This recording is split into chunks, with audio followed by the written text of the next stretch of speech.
Grandpa, don't go back into the basement. We have to leave, right now. My grandson whispered after lifting a single floorboard beneath my house. I stared at him confused until I saw the fear on his face.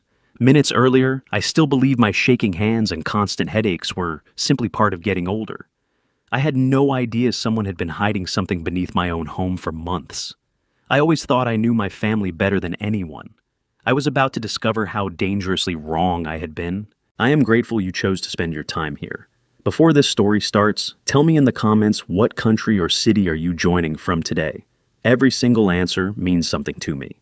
Please note, certain elements of this story are dramatized for storytelling and educational purposes. Names and settings are fictional, but what this story has to say about family trust and survival is something I believe you will find worth your time. The morning it all started, I was standing at my kitchen sink trying to pour a cup of coffee without spilling it. My right hand shook just enough to send a thin stream of coffee across the counter, instead of into the mug. I set the pot down, pressed my palm flat against the tile, and waited for the trembling to stop. 3 months of this.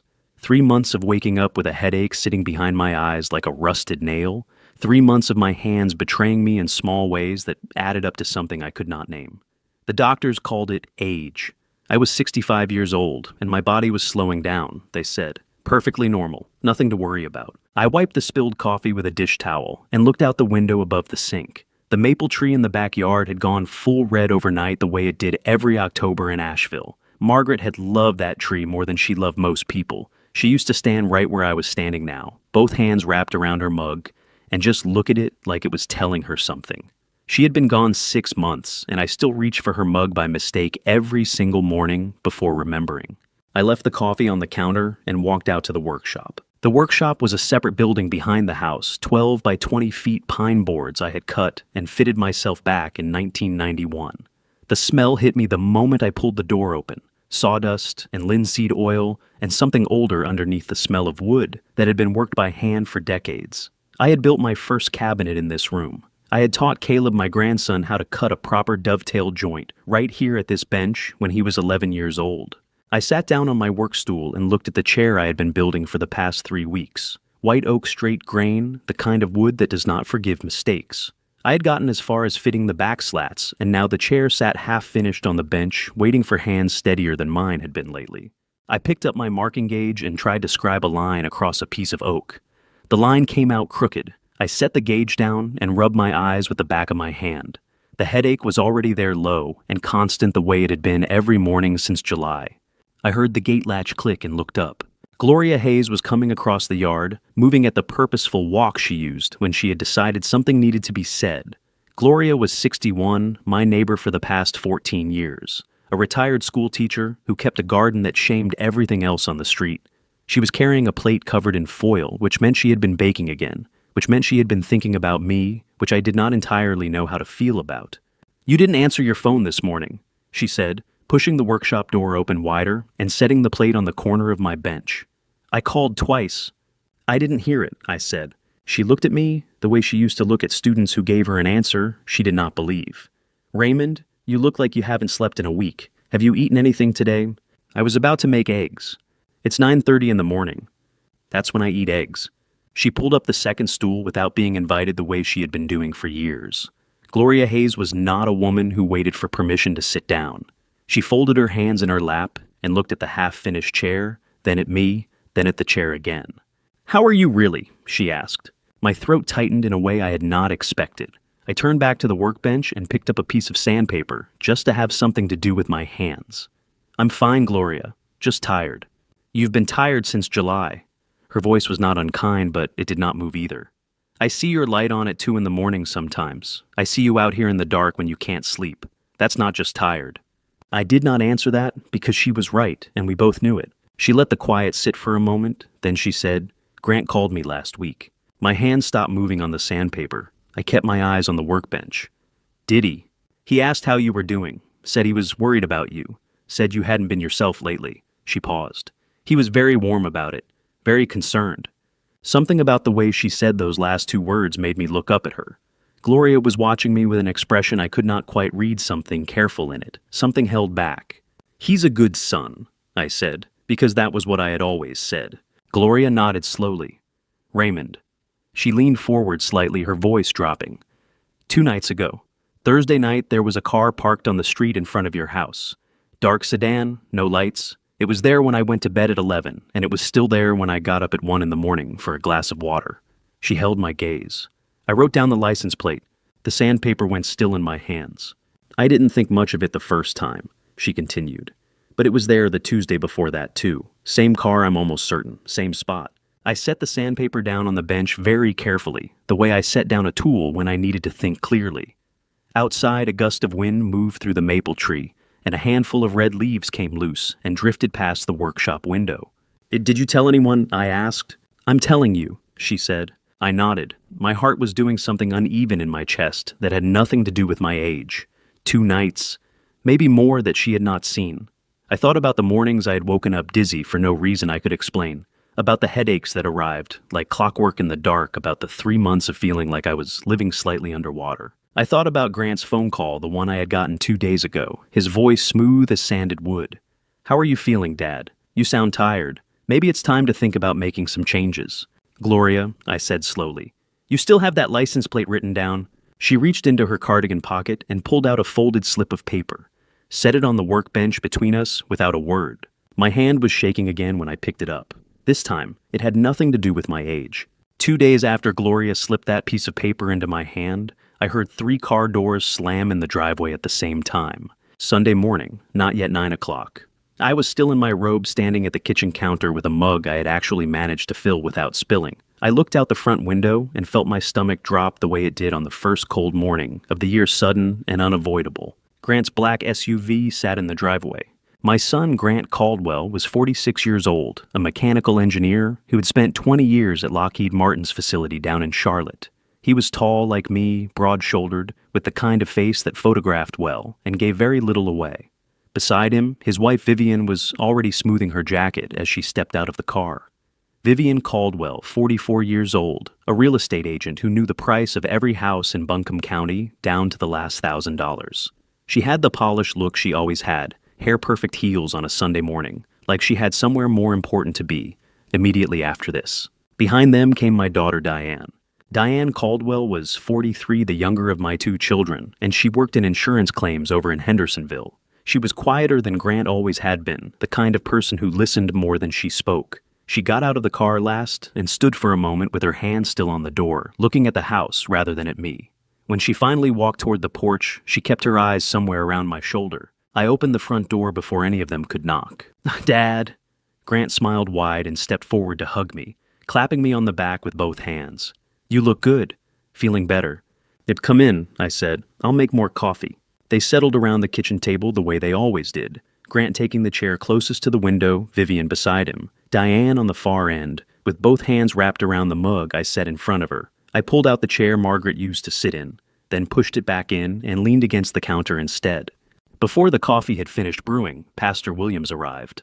James Williams was 68 years old and had been the pastor at Skyland Baptist for 30 years. He was also the closest thing I had to a best friend, the man who had sat with me in the hospital the night Margaret died, and said almost nothing, which was exactly the right thing to do. He came by most Sunday mornings, had for years. He knocked twice and let himself in through the back door, the way he always did. And when he saw Grant and Vivian and Diane sitting at my table, he stopped in the doorway for just a beat before smiling and pulling up a chair. The conversation started warmly enough. Grant asked about my health, about the workshop, about whether I had gotten the downstairs bathroom faucet fixed. He laughed at something Pastor Williams said about the church's leaking roof. Vivian asked if I wanted her to have someone come look at the maple tree in the backyard, said it might need trimming before winter. Then Grant set his coffee mug down and leaned forward slightly. Dad, we've been doing a lot of thinking, he said. About you, about this house. He spread his hands on the table, a gesture I recognized from when he was a teenager, trying to explain something he had already decided. The market in Asheville right now is extraordinary. Houses in this neighborhood are selling for numbers that would have seemed impossible 5 years ago. Vivian's been watching it closely. Vivian nodded, immediately leaning in. A property like this on Ridgeline Road in this condition. Raymond, we're talking about well over $1 million, possibly 1.2, depending on how it's listed. She said it the way she said everything, smooth and certain, like the numbers were already settled. It's a once-in-a-decade window, maybe longer. I looked at my daughter. Diane was studying the grain of the kitchen table, like it contained information she urgently needed. "I'm not selling the house," I said. Grant's smile did not disappear. It adjusted. "Nobody's saying you have to do anything, Dad. We just want to make sure you've thought it through. You're living alone in a 4-bedroom house. The maintenance alone. I maintain it fine." "The stairs," Vivian said gently. "With the dizzy spells you've been having." "I don't need help with the stairs." A tight little silence settled over the table. Pastor Williams looked into his coffee mug and said nothing, but his jaw had gone firm in a way I had seen before, the way it did when he was deciding whether to speak. Then Vivian turned to me and said, "Raymond, while we're talking about practical things, do you have your estate documents updated? Your will, your power of attorney Grant and I, were just thinking it might be worth reviewing everything with a lawyer, just to make sure it all reflects what you want." The kitchen went very quiet. Not the comfortable quiet of people who know each other well, but the tight, thin quiet of something that had just been said that could not be unsaid. Pastor Williams looked up from his mug. Diane's hands tightened around hers until her knuckles went pale, but she did not raise her eyes. I looked at Vivian for a long moment. She held my gaze steadily, pleasantly, like she had asked me about nothing more significant than the weather. "My documents are in order," I said. Grant cleared his throat. "Of course they are. Vivian just meant—" I know what she meant. Another silence. Grant shifted in his chair. Then he looked at me with the expression he had been wearing since he was a child, when he wanted something and knew he was not going to get it easily. A kind of patient, calculating stillness. "Dad," he said carefully, "you know we worry about you out here alone. What if something happened? We're 2 hours away." He paused. "Actually, would it be all right if I kept a spare key just in case of an emergency? You've had a couple of dizzy spells, and if something happened and we couldn't reach you..." I looked at my son. His face was open and reasonable and full of concern. Behind me, I heard Pastor Williams set his mug down on the counter very carefully. I thought about Gloria's slip of paper, sitting in the kitchen drawer, 2 feet from where I was standing. "All right," I said. "There's a spare on the hook by the back door." Grant smiled. Vivian smiled. Diane looked at the table. Before they left, Diane mentioned almost in passing that her husband Warren was not doing well. Warren Holt, her husband of 18 years, who had been battling chronic kidney disease for the past year and a half. Dialysis 3 times a week at Mission Hospital. The medication alone ran nearly $4,000 a month. She said it the way you mention rain, casual and flat, like it was just weather and not the thing that was eating her alive. After Grant's SUV backed out of the driveway, Pastor Williams stood on my porch and watched until it disappeared around the corner. Then he turned to me, and his eyes were troubled in a way they rarely were. "Raymond," he said quietly, "that wasn't a visit. That was a negotiation." I did not answer him. I went inside and walked straight to the workshop. And when I flipped the light on and looked at the half-finished chair sitting on my bench, I noticed something that made the hair on my arms stand up. A single wood screw lay on the floor near the far wall. Small, zinc-coated, the kind I kept in the 3rd drawer of the supply cabinet. I had not dropped it. I had not been in that corner of the workshop in 2 weeks. I crouched down and picked it up and turned it over in my fingers. Someone had been in my workshop, and they had not known exactly where everything belonged. I do not remember falling. One moment I was reaching across the workbench for a hand plane, and the next I was looking up at the workshop ceiling with the cold concrete floor pressed against my cheek and Gloria Hayes kneeling over me with both hands on my shoulders, her face tight with a fear she was trying very hard to keep out of her voice. Raymond, look at me. Can you hear me?" "I hear you," I said. My voice came out wrong, thin and far away, like it belonged to someone in the next room. "I'm calling 911. Gloria, I don't need..." But she already had her phone out, and the way her hands moved told me this was not a conversation she was going to have with me. The paramedics arrived in 8 minutes. I know, because I watched the clock on the workshop wall the entire time. Gloria sat beside me on the floor, her hand wrapped around mine, talking to me about nothing in particular. About her garden, about the frost coming next week, about a book she was reading. I understood later that she was keeping me conscious and calm. At the time, I just held onto her voice like a rope. Mission Hospital Emergency Department was cold and bright and full of the particular organized chaos that emergency rooms run on. A nurse named Patricia, young, efficient, with the no-nonsense manner of someone who had seen everything twice, got me into a bed and started an IV before I had fully registered where I was. Dr. Alan Pearson arrived 20 minutes later. Dr. Pearson was around 50, lean and serious-faced, with reading glasses he wore pushed up on his forehead until he actually needed them. He introduced himself, shook my hand, and sat down on the rolling stool beside my bed, rather than standing over me, which I appreciated. "Mr. Caldwell," he said, pulling my chart up on his tablet. "Tell me what happened this morning," I told him. The dizziness, the headache reaching for the plane, the floor. I also told him about the past 3 months, the morning headaches, the trembling hands, the mental fog that settled over me, some afternoons like weather rolling in off the mountains. He listened without interrupting, which was rarer than it should have been. He ordered blood work, a CT scan, and what he called a comprehensive neurological panel. Then he said, "How's your sleep been?" "Broken," I admitted. "I wake up most nights around 2 or 3. Sometimes I feel worse when I wake up than when I went to bed." He made a note on his tablet. Something about the way he paused before writing made me want to ask what he was thinking, but he moved on before I could form the question. The CT scan came back clean. The blood work took longer. Dr. Pearson came back in the early afternoon and sat down on the stool again. "Mr. Caldwell, your neurological presentation is consistent with age-related cognitive changes," he said carefully. "Your blood pressure is slightly elevated, which can contribute to the dizziness. The tremor in your hands is mild." He paused, and I noticed that pause again, that small hesitation before his next words. "I'd like you to follow up with a neurologist within the next 2 weeks. I'm also going to note some things in your file for my own reference, just to keep an eye on the full picture." "What kind of things?" I asked.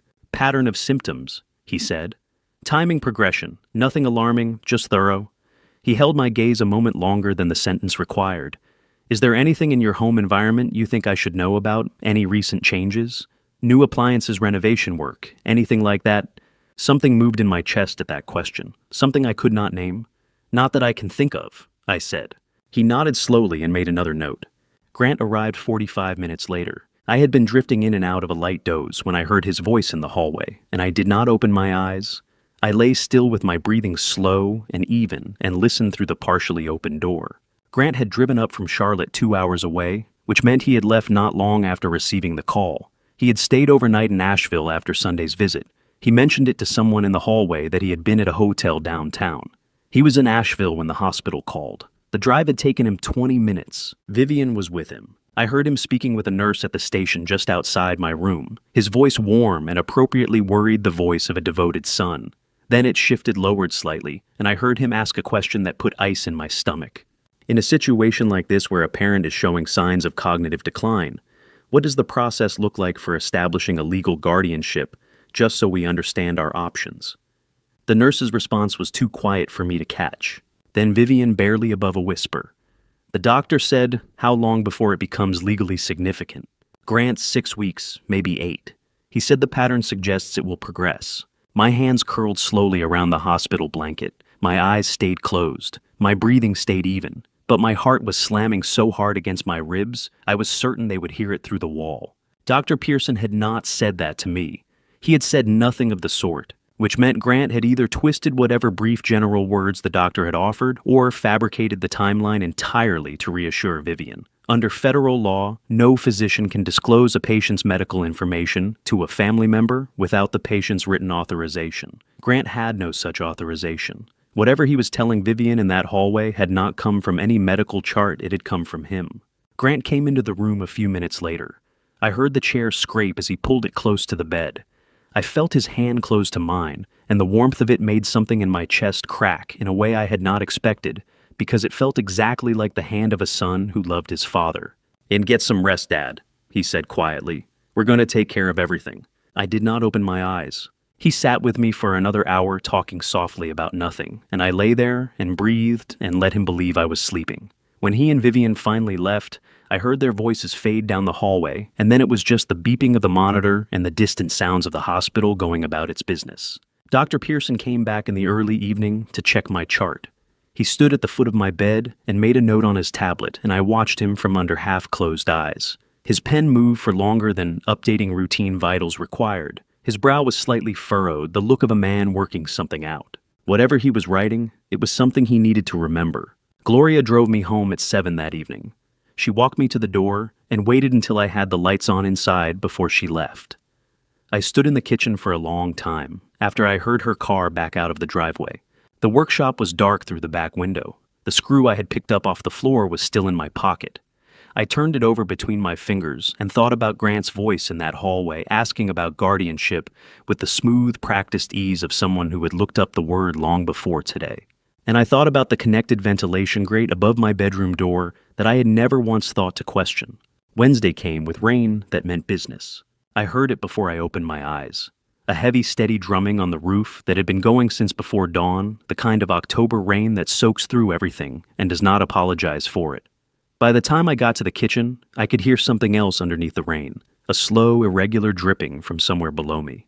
I stood at the top of the basement stairs and listened, and my stomach sank. The basement had leaked before years ago, before I had resealed the east wall. But that was a different sound, a different corner. This was coming from the northeast section near the old furnace. I called Caleb. My grandson Caleb Mercer was 24 years old and ran his own carpentry business out of a workshop in Weaverville, about 15 minutes north of Asheville. He was the son of my daughter Diane, and he had grown up spending weekends and summers in my workshop, the way some kids grew up on baseball fields. By the time he was 16, he could cut a mortise and tenon joint, cleaner than men twice his age. He had Margaret's patience and my stubbornness, which was either the best combination possible or the worst, depending on the day. He answered on the second ring. "Grandpa, everything okay?" "Basement's taking water," I said. "Northeast corner. I'd rather have you look at it than call a stranger." "Give me 20 minutes, he said and hung up. He arrived in 18 pulling up in his work truck with the Mercer Carpentry magnetic sign on the door, wearing his canvas work jacket and carrying the brass latch tool chest I had given him the Christmas after Margaret died. That tool chest had been mine for 30 years. Passing it to Caleb had felt like the right thing to do and had hurt more than I expected both at the same time. He came through the back door, shook the rain off his jacket, and looked at me the way he always did when he first arrived. A quick assessing look that started at my face and worked downward, checking for something without making a production of it. "You look better than Gloria said," he told me. "Gloria needs to mind her business. Gloria loves you, and you know it." He set the tool chest down by the basement door. "Show me where."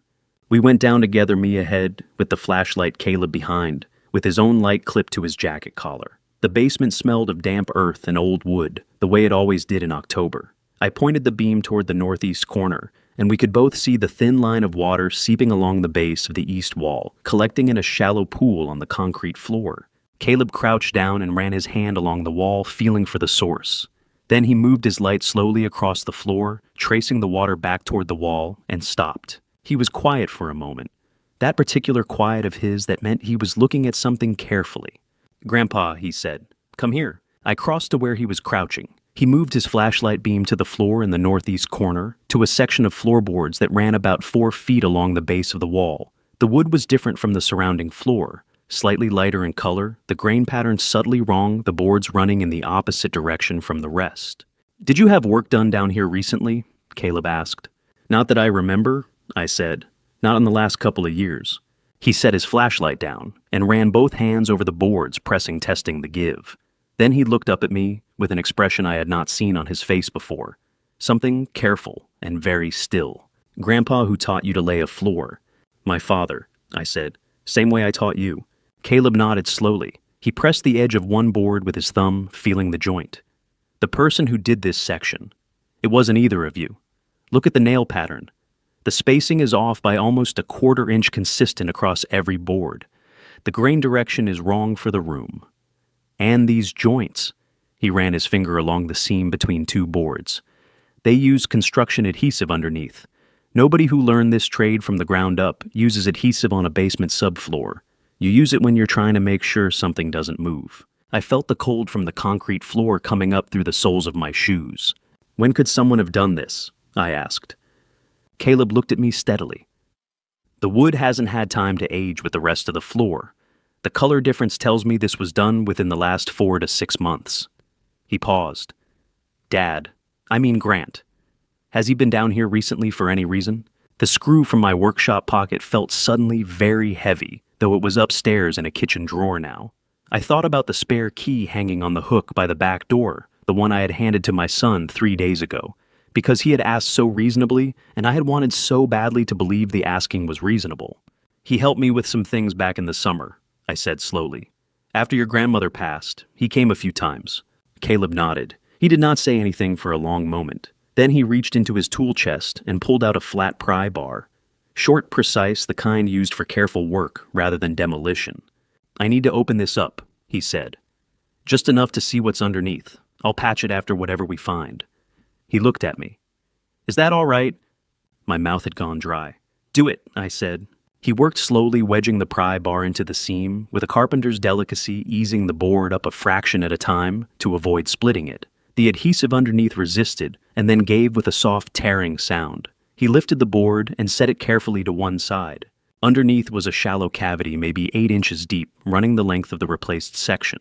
Inside the cavity, secured to a wooden frame with metal brackets, was a device I had never seen before. A gray metal box, roughly the size of a hardcover book, with a digital display on one face showing a series of numbers I did not understand. From the box ran 2 pieces of tubing, flexible and clear, disappearing into the wall where they connected to something I could not see. A small green light on the corner of the display pulsed steadily once every few seconds. Caleb sat back on his heels and looked at it for a long time without touching it. His jaw was tight. His hands, which were steadier than mine on the worst day, were not entirely steady now. "Grandpa," he said finally, his voice coming out lower than usual, "I need to make a phone call. Don't touch anything down here. Go upstairs and wait for me." "What is it?" I asked, though part of me already understood that I did not want the answer. He looked up at me, and the expression on his face was one I had never seen there before in 24 years. A combination of fury and grief and something that looked very much like fear.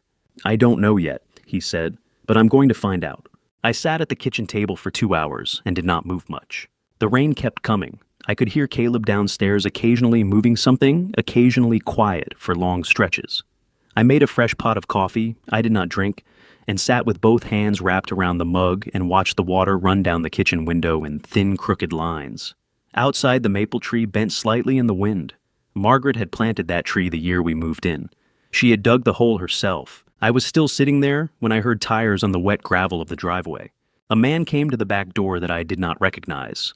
He was around 40, lean and precise in his movements, wearing a gray field jacket with an EPA patch on the left shoulder. He carried a black equipment case in one hand and a tablet in the other. He knocked twice and looked at me through the glass with the matter-of-fact expression of someone who had been called to look at things other people did not want to look at. "Mr. Caldwell," he said when I opened the door. "I'm Agent Holloway, Environmental Protection Agency Region 4 Field Office out of Asheville. Your grandson called me about 40 minutes ago." He held up his credentials, a laminated card with his photograph. "Caleb and I have crossed paths on a couple of construction projects over the years. He thought I should take a look at what he found downstairs before anyone else touched it." I stepped back and let him in. He went straight to the basement without needing to be shown, which told me Caleb had given him enough information over the phone to know exactly where he was going. I heard them talking down there, voices low, then the sound of equipment being opened and assembled. I sat back down at the kitchen table and pressed my hands flat against the wood to stop them from shaking. 40 minutes passed. Then I heard footsteps on the basement stairs, and both of them came up into the kitchen. Holloway set his equipment case on the floor and sat down at the table across from me. He opened his tablet and turned it so I could see the screen. There were numbers on it, readings of some kind, and photographs he had taken of the device in the cavity beneath the floor. "Mr. Caldwell," he said, and his voice was level and careful in the way that people use when they are about to say something that requires the listener to stay calm. "I want to explain what we found down there in plain language. I'll answer any questions you have." "Go ahead," I said. "The device under your basement floor is a timed chemical dispersal unit. It's connected to your home's ventilation system through a modified junction in the northeast wall, specifically to the duct that runs directly to your bedroom upstairs." He tapped the photograph on his screen. "This timer here controls when the device activates. Based on the settings currently programmed into it, it runs every night between 2 in the morning and 4 in the morning." I looked at the photograph, the gray box, the clear tubing, the pulsing green light. "What does it release?" I asked. "A low-concentration neurotoxic solvent," Holloway said. "The specific compound is from a family of chemicals used in certain industrial cleaning applications. In high doses, it causes rapid incapacitation. In the concentrations this device is calibrated to release, very low, carefully controlled. The effects are cumulative, gradual. Over a period of 3 to 6 months, repeated nightly exposure causes progressive neurological symptoms, including headaches, hand tremors, cognitive fogging, dizziness, and disrupted sleep. The kitchen was very quiet except for the rain, and symptoms that would look exactly like age-related neurological decline in a 65-year-old man, I said. Holloway held my gaze. Yes. To a doctor conducting a standard examination, the presentation would be consistent with natural deterioration. The compound doesn't show up on routine blood panels. It requires a specialized toxicology screen to detect, and that screen is only ordered when there's specific reason to suspect chemical exposure. I thought about Dr. Pearson's careful pauses, his note-taking, his question about recent changes in my home environment. How long has it been running? I asked. The wear patterns on the mechanical components and the level remaining in the chemical reservoir suggest approximately 14 weeks of regular operation, Holloway said. Roughly since mid-July. Mid-July, the exact week my headaches had started. Caleb was standing by the kitchen counter with his arms crossed and his jaw set. His eyes were dry, but the skin around them was tight in a way that told me he was working very hard to keep them that way. He was 24 years old, and he had come to fix a leak in his grandfather's basement, and instead found this, and he was holding himself together through sheer force of the stubbornness I had always loved in him. Who installed it? I asked, though the words felt strange in my mouth, thick and reluctant. Holloway said, the installation required access to your home on multiple occasions, knowledge of residential ventilation systems, and familiarity with the specific compound being used. The fabrication of the dispersal unit itself reflects mechanical engineering competence. This was not improvised. I looked down at my hands on the table, the same hands that had taught my son Grant how to read a blueprint when he was 12 years old, the same hands that had shaken his hand the day he graduated with his engineering degree and told him I was proud of him. There's something else, Holloway continued. He pulled up another photograph on his tablet. The ventilation duct junction in your basement wall. The modification was done deliberately to maximize the concentration of the compound in your bedroom specifically. The rest of the house receives negligible exposure. Whoever did this wanted the effect localized to where you sleep. The rain hammered the roof. Somewhere in the house, a floorboard settled with a sound like a sigh. Then my phone buzzed on the table. I turned it over and looked at the screen. A text message from Grant Dad just checking in. How's the basement holding up? Did Caleb get the leak sorted out? My stomach turned over hard. Caleb looked at the screen and then looked at me, and the expression that crossed his face was not grief or fear anymore. It was something colder and more deliberate, the face of a young man who had just made a decision. Don't answer that, he said quietly. Not yet. We need to talk first. Caleb drove. He did not tell me where we were going, and I did not ask. We left the house through the back door, not the front. And Caleb took a route I did not usually take heading north, on side streets before picking up the interstate. The rain had thinned to a steady drizzle that smeared the headlights of oncoming cars into long orange streaks across the windshield. I sat in the passenger seat of his truck and watched the dark shapes of the mountains pass on either side, and tried to think clearly, which was harder than it should have been. 20 minutes later, he pulled off a 26 at exit 44 and into the parking lot of a Waffle House that blazed with fluorescent light against the wet night. 2 other cars in the lot, a semi idling at the far end. Inside, a waitress with tired eyes and a pot of coffee that never seemed to empty. We took the booth farthest from the door. The waitress filled our mugs without being asked and left us alone. Caleb wrapped both hands around his mug and looked at it for a moment without drinking. Then he looked up at me. 6 weeks ago, he said, your son came to my workshop in Weaverville. He didn't call ahead. He just showed up one afternoon while I was finishing a cabinet job. I set my mug down carefully. Grant came to see you. He sat down on my workbench like he owned the place, and he talked about you for a while. How worried he was. How much you'd been struggling since Grandma passed. How it wasn't safe for you to be alone in that house anymore. Caleb's voice was steady, but his hands had tightened around the mug. He said he had a plan to get you moved somewhere more appropriate. An assisted living facility over in Weaverville, actually. Nice place, he said. He'd already looked at it. The coffee in my stomach turned sour. And then he told me that if I helped him convince you to sign the paperwork voluntarily, the sale of the house, the transfer of assets, the move to the facility, he would pay me $50,000. Cash. Caleb said it flatly without drama, the way you state a fact that is ugly enough on its own without any decoration. He said it like it was a reasonable business proposition, like I was a contractor he was hiring for a job. The diner was warm and smelled of bacon grease and syrup. At the counter, an old man in a John Deere cap was eating eggs by himself and reading a newspaper. The normalcy of it felt obscene. Caleb, I said slowly, why didn't you tell me? He looked at me then, and his eyes were pained in a way that made him look younger than 24. Because I didn't have proof, Grandpa. It was his word and mine. And I thought maybe I was wrong about him. Maybe he genuinely believed he was helping you, and the money was just his way of making it happen. He exhaled hard through his nose. I told myself that for about 3 days before I stopped believing it. What did you say to him when he asked? I told him to get out of my workshop. Something in my chest loosened fractionally. Not relief, not yet, but something adjacent to it. I picked up my coffee and made myself drink some of it, even though my stomach protested. He knows your house is worth over $1 million, Caleb said. He pulled out his phone and set it on the table between us, turning the screen toward me. He had pulled up a property valuation site, the kind real estate agents used. My address was in the search bar. The number beside it made my throat tighten. 1.15 million based on current comparable sales in your neighborhood. Vivian knows this market better than anyone. She's been watching it. Grant has debts, I said. It was not a question. Something had been forming in the back of my mind since the hospital, since listening to his voice in that hallway. Caleb nodded. I did some looking after he came to see me. He took out a second mortgage on their Charlotte house 2 years ago. Credit card debt on top of that. I don't have exact numbers, but based on what I could find, it's somewhere around $380,000 total. He paused. And he lost his position at Lockheed Martin. I found a severance announcement buried in an industry newsletter from May. He's been out of work for 5 months. The fluorescent lights hummed above us. Outside, a truck pulled into the lot, and its headlights swept across the window.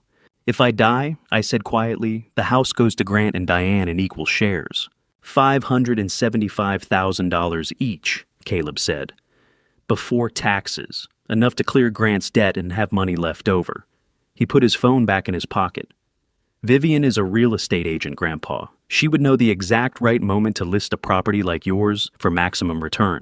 She's been positioned for this. I looked down at my hands on the table. 65 years old. A man who had built furniture and raised children and buried his wife and kept going, and somewhere in the middle of all of that, something had gone wrong in a way I had not seen coming. Dad. Caleb leaned forward, and his voice dropped and went rough at the edges, the way it only did when he was feeling something he did not know how to carry. I am so sorry I didn't tell you sooner. I keep thinking if I had said something when he came to the workshop, maybe we could have... Stop, I said. You told me now. That's what matters. He pressed his lips together and nodded, but his eyes were bright, and he looked away toward the window for a moment, blinking hard. I followed his gaze.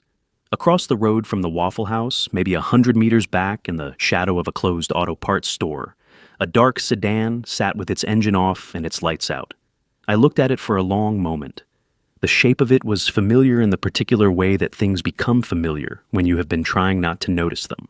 The same shape as the car Gloria had seen parked in front of my house 2 nights running. Caleb's, I said. He turned back from the window and looked where I was looking. His jaw went tight. We can't go back to that house tonight, he said, and we need to make a phone call. Caleb paid cash for a room at a budget inn off Merriman Avenue in Weaverville, a single-story place with a gravel lot and a vending machine that hummed outside the door. Room 108. 2 beds. A table bolted to the wall, curtains the color of old mustard. I sat on the edge of the nearest bed and listened to the rain, which had found us even here. Caleb made 2 phone calls, standing by the window with his back to me. The first was short. I heard him say the words, Detective Garrison in Buncombe County, and give our room number. Then he hung up and stood there for a moment with the phone in his hand before making the second call. He said one name into the phone, Blackwell. I stood up from the bed. Caleb turned and looked at me with an expression that said he had known this moment was coming and had been bracing for it. He's the best criminal defense attorney in Asheville, he said. And I think you know him. I did know him. 30 years ago, a 17-year-old boy named Randall Blackwell had shown up at my workshop asking if he could learn carpentry in exchange for yard work. He was the kind of kid who listened with his whole body, who asked questions that told you he had already thought 3 steps ahead. I taught him for 2 summers. He went to college, then law school, and the last time I had seen him was at Margaret's funeral, where he had stood at the back of the church and left without speaking to me, which I had understood was his way of being respectful. He arrived 55 minutes later, knocking twice on the door of room 108 with a set of knuckles that were still larger than you would expect on a lawyer. He was 55 now, gray at the temples, wearing a charcoal suit jacket over a flannel shirt, like he had been called away from something casual. He carried a leather briefcase and a yellow legal pad. When I opened the door and he saw my face, something moved across his own that he did not try to hide. "You look terrible, Raymond," he said. "You're still holding that pen like a hammer," I said, nodding at the pen visible in his breast pocket, gripped at the wrong angle the way he always had. He looked down at it, and something that was almost a smile crossed his face. Then he came inside and sat down at the wall table and opened his legal pad, and we got to work. Caleb laid it out from the beginning. The device, Agent Holloway's findings, the chemical compound and its effects, the timeline of 14 weeks, the $50,000 approach to Caleb, Grant's financial situation, the hospital visit, and what Raymond had overheard in the hallway. Blackwell listened without interrupting, writing steadily. When Caleb finished, Blackwell set his pen down and looked at me. "You want to know why we shouldn't go to law enforcement right now?" he said. It was not a question. "Tell me why," I said. "Because what you have is compelling, but it is not yet conclusive." He spoke precisely the way he always had, even at 17. "The device is physical evidence that a crime was committed. Agent Holloway's report establishes the chemical agent and its effects. But connecting that device directly and provably to Grant requires either a confession-direct physical evidence linking him to the installation or recorded evidence of him accessing and operating it." He paused. "Right now, a skilled defense attorney could argue the device was installed by a previous owner, a contractor, an unknown party. It would be difficult to disprove quickly. Grant would walk out of an interrogation room and destroy everything we haven't found yet. So we need him to show his hand," Caleb said. "We need him to show his hand on camera in your home without knowing he is being recorded." Blackwell looked at me steadily. "Raymond, under North Carolina law, a homeowner has the absolute right to install recording devices on their own property without notifying anyone. Any footage recorded in your home by you is fully admissible in court. What I am describing to you is completely legal." "You want me to go back in that house?" I said. "I want you to go back in that house and give Grant exactly what he thinks he is about to receive," Blackwell said. "He believes you are deteriorating. He is watching for signs that you are becoming legally incompetent. Give him those signs. Sign things wrong. Forget names. Let him believe the timeline he has set is working." He held my gaze without flinching. "Can you do that?"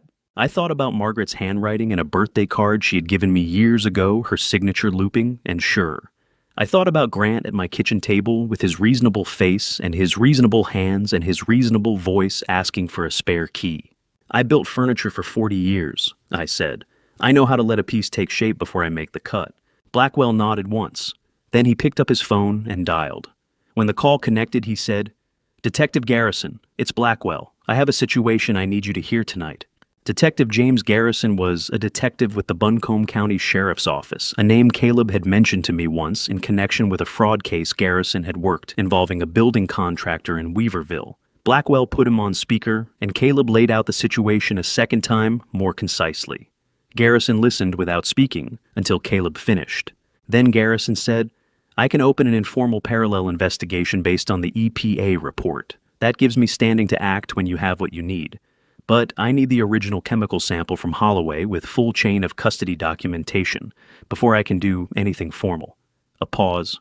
"And Raymond, if this goes the way you're describing, you need that camera footage in hand before November 9th. That is the last date I can open a formal investigation file this month before mandatory supervisory review kicks in. The warrant itself follows once the physical evidence is fully documented and in chain of custody. November 9th, I counted forward in my head. 16 days. "We'll have it," Caleb said. After Garrison hung up, the three of us sat in the small room with the rain against the window and the vending machine humming outside, and the particular silence of people who have just agreed to do something that cannot be undone. Blackwell looked at me across the table. "Raymond, whatever Grant believes about you right now, let him keep believing it. Not a word of this to anyone outside this room. Not Gloria, not Pastor Williams, not anyone." "Pastor Williams," I said. "I'll need him for one thing." Blackwell raised an eyebrow. "Tomorrow night," I said. "He can stand watch outside. He won't ask questions if I tell him it matters." Blackwell considered that for a moment, then nodded. "All right." He gathered his legal pad and stood, and then he stopped and looked at me with an expression I had not seen on his face before, something that went further back than the last 30 years. "You taught me that good work does not cut corners, Raymond. Not ever." His voice was quieter now. "This is the same thing. We do it right or we do not do it at all. I shook his hand at the door. His grip was still the grip of someone who had spent 2 summers learning how to use his hands properly. Outside, the rain had finally stopped. The parking lot was wet and still, and somewhere behind the mountains, the sky was beginning to separate from black into something slightly less than black. 16 days. We went back to the house at 1 in the morning. 4 of us. Me, Caleb Agent Holloway, and Pastor James Williams, who was standing beside Caleb's truck in the Budget Inn parking lot when we came out at midnight. Nobody had called him. He had driven over from his house on the other side of Weaverville and was leaning against the passenger door with his arms folded, wearing his old canvas coat and a wool cap pulled down over his ears. I stopped on the walkway and looked at him. "Caleb called you?" "Caleb called me." Williams confirmed. He looked at my face for a long moment the way he had looked at me the night Margaret died, reading something in it that I could not read myself. Then he simply said, "Tell me what you need me to do." "Stand outside on the street," I said. "Watch for headlights. If any car slows down in front of the house, you call Caleb immediately." Williams nodded, once pulled his cap down another half-inch against the cold, and that was the end of the conversation. We took Holloway's vehicle, a plain gray EPA fleet truck, and drove without headlights for the last 2 blocks before pulling into the driveway. The neighborhood was completely dark, every house shut and sleeping. A thin slice of moon sat low over the ridge to the west, giving just enough light to move by. Caleb had a key. He had made a copy of the spare before I handed it over to Grant on Sunday, which I had not known until he produced it now from his jacket pocket. He caught my expression and said quietly, "I made it Saturday morning, before your visit." I had a feeling. The 4 of us went in through the back door. No lights. Caleb and Holloway went straight down the basement stairs with flashlights and equipment. I stood in the kitchen with the darkness of my own house around me, listening to the small sounds of men working below, and tried to remember the last time I had felt truly safe in this kitchen. I could not remember. Holloway worked methodically the way I had come to expect from him. He photographed the device in place first, then the cavity, then the tubing connections. He opened his equipment case and removed a sealed collection kit, 2 small airtight containers, a pair of nitrile gloves, and a printed chain of custody form that he filled out by flashlight, documenting the date, time, location, and his EPA identification number before touching anything. Chain of custody means every piece of evidence has a documented record of who collected it, when, where, and how it was stored. He explained quietly as he worked, aware that I was watching from the bottom of the stairs. When this goes to court, the defense will look for any gap in that chain to argue the evidence was compromised. There will be no gaps. He extracted a small sample of the chemical compound from the reservoir, using a sealed syringe, transferred it into one of the airtight containers, sealed it signed across the seal, and handed it to Caleb to countersign as a witness. The second container held a swab of residue from the tubing interior. Both containers went into a labeled evidence bag that Holloway sealed and signed a second time. Then he removed the remaining compound from the reservoir, entirely disposed of it safely according to EPA field protocol, and refilled the reservoir with distilled water he had brought in a sealed bottle. Same color, minimal odor, indistinguishable to anyone who was not running a laboratory analysis. "He fills this manually," Holloway said, nodding at the reservoir. "Roughly every 3 weeks based on the consumption rate. When he comes back to refill it, he will refill it with water, and not know the difference until the effect on you stops progressing." He paused. "Which it will, starting tonight." Caleb installed the 3 cameras, while Holloway repacked his equipment. The cameras were small, the kind used in home security systems, each one no larger than a matchbox, with a wide-angle lens and night vision capability. Caleb mounted the first one in the overhead beam above the cavity, angled to capture the full device and anyone working on it. The second went near the basement door, covering the entry and exit. The third went in the northwest corner, giving a broad view of the entire space. He ran a thin cable from each camera, up through a gap in the floor joists and into a small transmitter box mounted behind the furnace, which would send a continuous encrypted feed to a receiver in Caleb's truck, parked down the street. "If anyone comes down here," Caleb said, "we will have them from 3 angles." We were almost finished when the light came on, not a flashlight. The overhead light in my bedroom, 2 floors directly above us, blazing through the floorboards in thin yellow lines. Holloway's hand went still on his equipment case. Caleb froze with the cable half secured. I pressed my back against the basement wall and stopped breathing. 15 seconds, 20. The light went off. Nobody moved for another 30 seconds after that.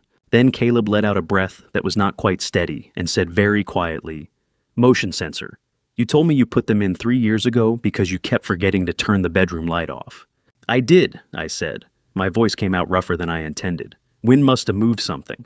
Holloway began packing his case again, but his movements were slightly more deliberate than before, and he did not make any further sound until we were all back upstairs.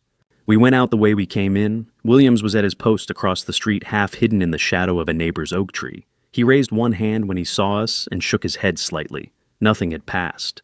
Caleb pulled the back door shut, and I heard the lock engage. He crouched down and swept his flashlight beam across the muddy ground in front of the basement entrance, checking our footprints to make sure we had left nothing identifiable. The beam stopped. "Grandpa."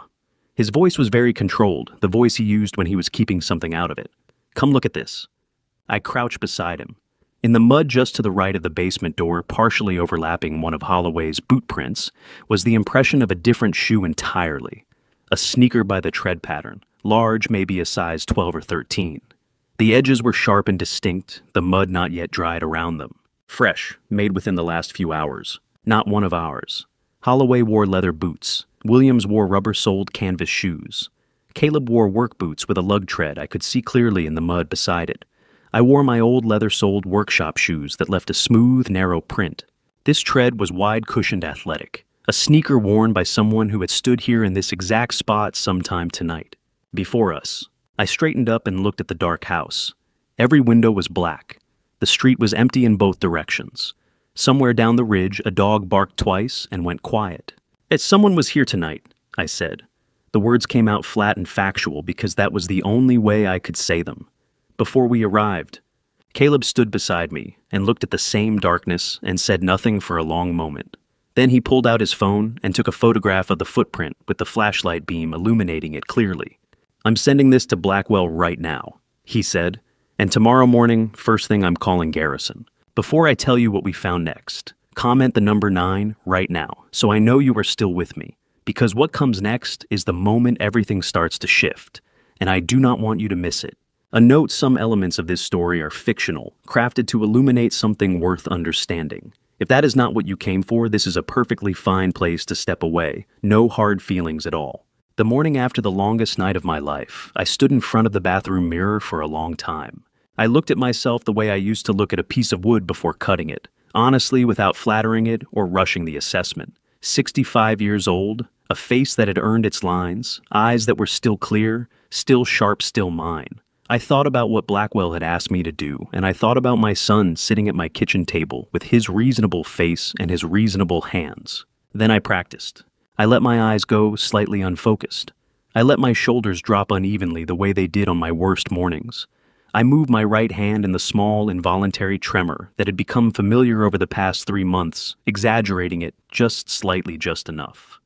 I stood there in the bathroom light and became the version of myself that Grant needed to see, and the worst part was how easy it was. I had been watching that man in the mirror for months without knowing what was making him appear. Grant came on Thursday afternoon. He arrived alone this time, without Vivian, without Diane carrying a paper bag with sandwiches from a deli in Asheville that he knew I liked. He set them on the kitchen table and sat down across from me and talked about nothing important for 20 minutes. The weather turning cold, a game he had watched, a restaurant Vivian had tried in Charlotte. He was relaxed in a way he had not been on Sunday, comfortable in a way that made my back teeth press together underneath my easy smile. At some point, he slid a piece of paper across the table. Just a form, he said. Something the financial advisor had asked him to have me look at. Nothing urgent. I picked it up and looked at it for a long time, moving my lips slightly as though the words were giving me trouble. Then I signed it at the bottom. I wrote the date wrong by 3 years and signed my middle name where my first name should have been. Grant looked at the signature. Something moved behind his eyes. A quick, satisfied flicker that disappeared so fast I might have missed it if I had not been watching for exactly that. He folded the paper and put it back in his pocket and said nothing about the errors. "Ooh, you seem tired, Dad," he said, his voice warm with concern. "I don't sleep well," I said, making my words slightly slower than usual, slightly more effortful. He nodded sympathetically. He stayed another hour and ate his sandwich and told me he and Vivian would be back later in the week to check on me. When he left, he squeezed my shoulder at the door with both hands the way you steady something you are afraid might fall. I stood at the kitchen window and watched his SUV back out of the driveway and turn south toward Asheville. Then I rolled my shoulders back, straightened my spine, and made a fresh pot of coffee. Vivian came 2 days later on Saturday, while Grant was supposedly at a meeting in Charlotte. She arrived with a casserole dish covered in foil, which she put in my refrigerator without being asked. She was warm and solicitous in a way that had a quality of measurement to it, like she was checking boxes on a list she could not let me see. She commented twice on how much weight I seemed to have lost. She asked if I was having trouble remembering to take my medications. I told her I had taken them all this morning. I had not been prescribed any medications. She wrote something in a small notebook she carried in her purse quickly, like she did not want me to notice. I noticed. Caleb came by that evening to check the camera feeds. While I made coffee, he went through the house with the practiced efficiency of someone who had done this before checking each camera, downloading footage, confirming the transmitter was functioning. He was in the workshop looking for an extension cable when I heard him stop moving. I put down my coffee cup. "Grandpa?" His voice came through the workshop door with a quality that made me cross the kitchen and step outside into the cold evening air without putting on a jacket. "Come in here." He was crouched by the old storage cabinet in the back corner of the workshop, the one with the warped door that I kept meaning to fix. He had the bottom drawer open. In his hand was a piece of paper that he was holding carefully by the edges, the way you hold something when you want to preserve it. He held it up for me to see. It was a property valuation document, standard format, the kind real estate agents generated from their office software. At the top, my address on Ridgeline Road. In the middle, a figure that made my breath catch. $1,140,000 with a market analysis and comparable sales attached. At the bottom, a signature and a license number. Vivian Caldwell, licensed real estate broker, North Carolina.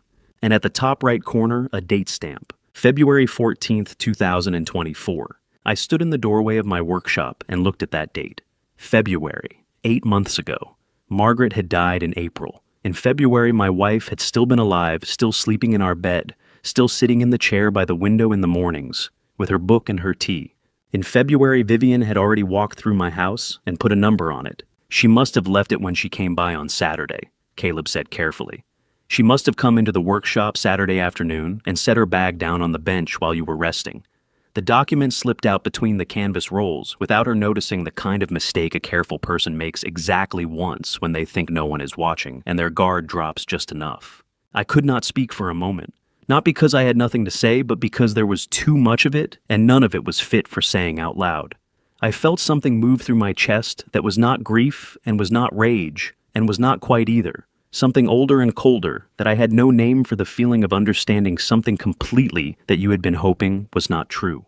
"She priced this house while your grandmother was still breathing," I said finally. My voice came out level and flat in a way that surprised me. Caleb stood up and looked at me, and his own face was doing something complicated. His jaw was tight, his eyes were bright and too full, and he pressed his lips together hard before he could speak. "Grandpa, I'm sorry. I'm so sorry I don't," I said quietly. "Put it in your truck. Photograph it first, then bag it carefully. Blackwell needs to see it." He nodded and pulled out his phone, and I turned and walked back into the kitchen, because I needed to be somewhere with walls around me for a minute. I was standing at the sink with both hands braced on the counter when my phone buzzed on the table. I looked at the screen from across the room. The call was from Diane, not Grant's number, not a group text. Diane calling my phone directly, which she had not done once in the past 6 months, without Grant present or without having been asked to. I crossed the room and picked it up on the third ring. "Dad." Her voice was low and uneven, like she was somewhere she did not want to be overheard. "It's me. I need to talk to Caleb. Just Caleb, not you. And please don't tell Grant I called." Caleb did not come back until well past 8 that Sunday evening. I heard his truck pull into the gravel lot, the engine cutting off, then nothing for a long minute before the front door finally opened. He did not say hello when he walked in. He sat down across from me at the kitchen table, put both hands flat on the wood, and looked at me the way a man looks when he has been carrying something heavier than he expected. "She came," he said. "Diane came." I set down my coffee mug. Outside, the wind pushed a loose branch against the window, scratching slow and steady, like a question that would not go away. Caleb told me he had arrived at Skyland Baptist just after 6. The church sits on a wooded lot off Merriman Avenue, and on Sunday evenings the main hall is empty after the last service clears out. The side entrance stays unlocked until 9. He had waited in the third pew from the back, the one closest to the side door, because that is what Diane had specified in her message. "Third pew side door, come alone." She had been there before him. That surprised him. Diane, who was always 5 minutes late to every family dinner, every birthday gathering, every holiday visit Raymond could remember, had arrived early and sat in the dark with her coat still buttoned and her hands folded tight in her lap.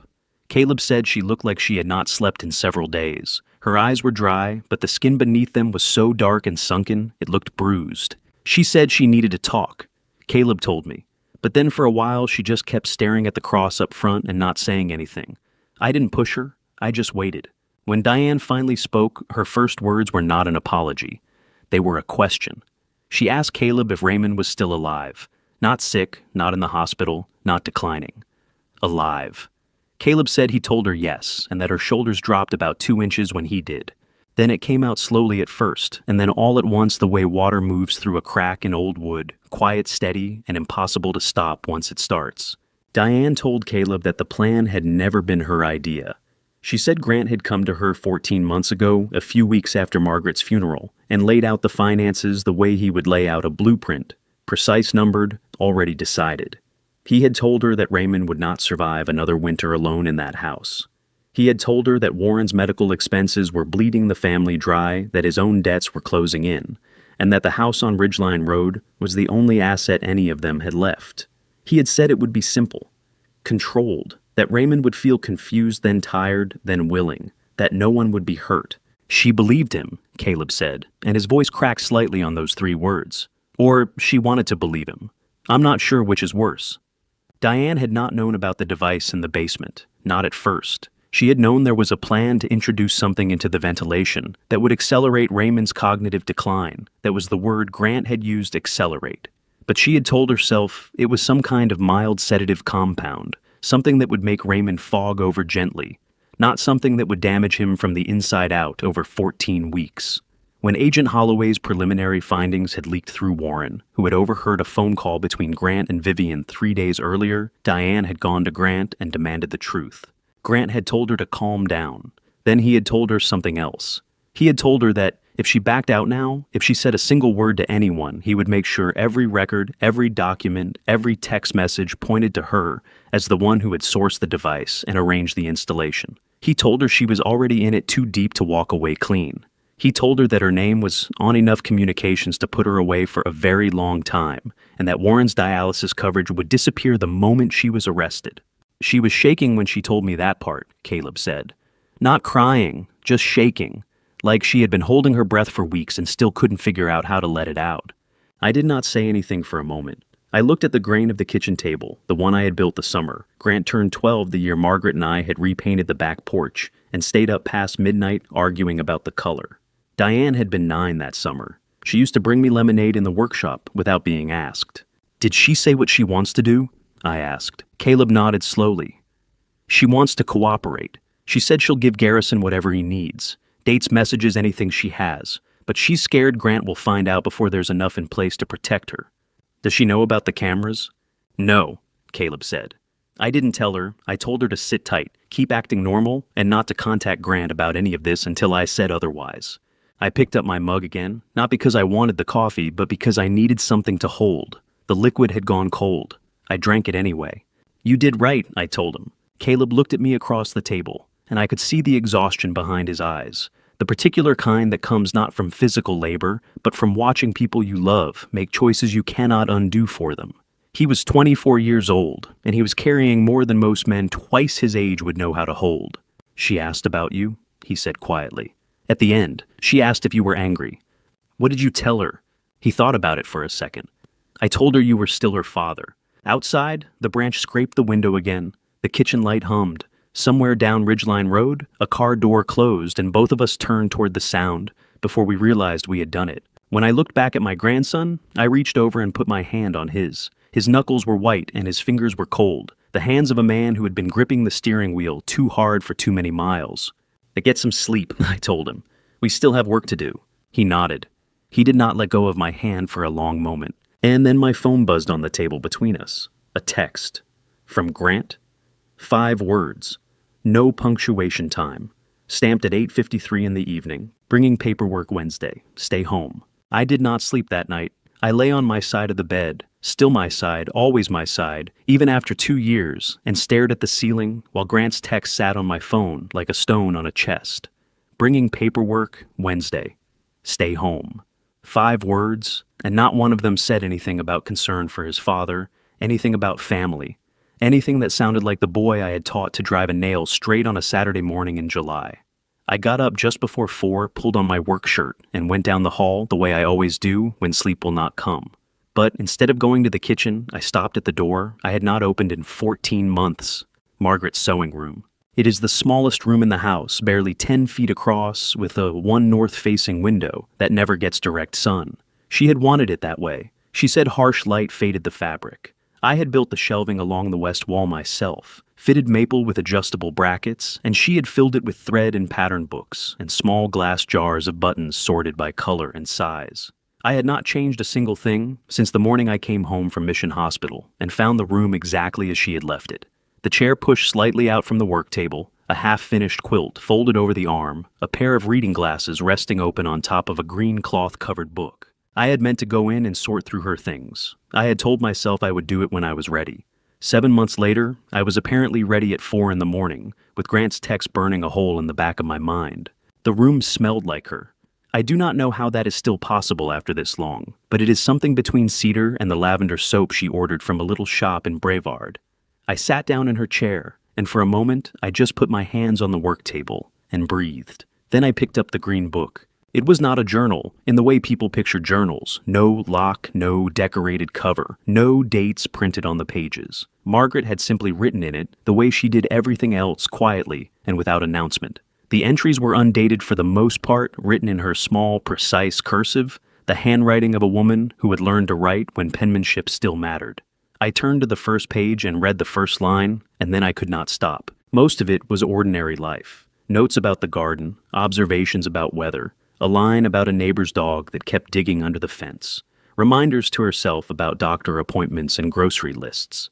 But scattered through those ordinary pages were other entries, longer ones written in a slightly different pressure, the kind of pressure that comes when a hand is moving faster than usual, when the thought behind the words is urgent. The first one that stopped me was dated March of last year, 4 months before she passed. Grant called again today.